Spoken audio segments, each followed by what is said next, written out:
Hello दोस्तों, स्वागत है आपका मेरे चैनल पे लर्न एंड ट्रेड में।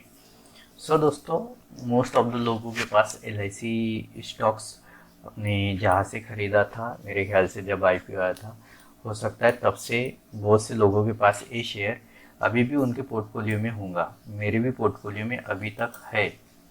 हाँ, लॉस है, मुझे भी पता है। पर क्या अभी इसको खरीदने का वक्त आ गया है, या हम इसमें अभी एवरेज कर सकते हैं क्या?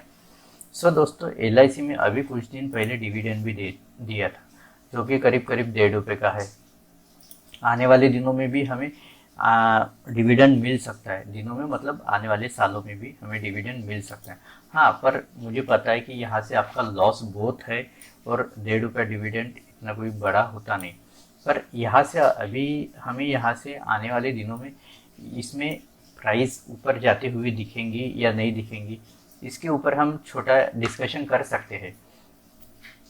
दोस्तों, ये है आपका LIC का ग्राफ। LIC का ग्राफ देखा जाए तो नीचे ही आ रहा है। जब से वो IPO आया तब से LIC का ग्राफ नीचे ही है। यदि हम देखें तो जहाँ से हमारी खरीदारी थी, वहाँ से लगभग ये करीब करीब 250 से ऊपर ही हमारे यहाँ लॉस दिखाई दे रहा है। दोस्तों, अभी यदि हम देखेंगे तो ये पिछले 3 दिन की कैंडल है।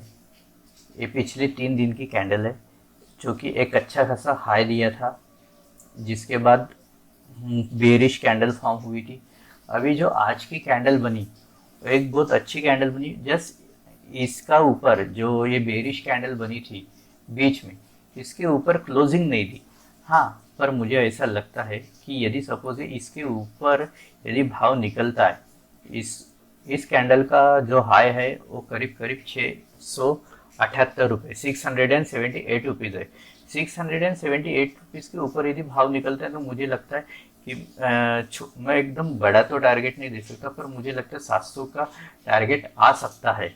हाँ, हमारे को एक यहाँ पे आपको एक सपोर्ट लाइन दिखेंगी, जो कि करीब करीब 650 के ऊपर एक सपोर्ट लाइन बन रही है।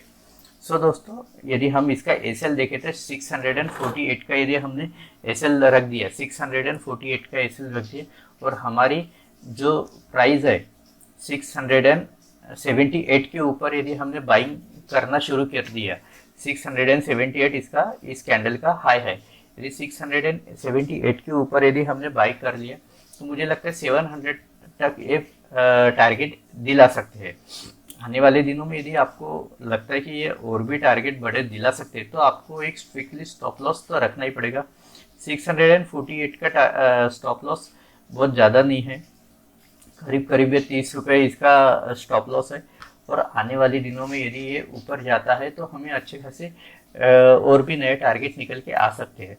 हाँ, पर चांस यदि एसएल का है, यदि एसएल आपका ट्रिगर हुआ तो आपको यहाँ से निकल भी जाना है, क्योंकि हमें नहीं पता कि ये कितना और नीचे जा सकता है।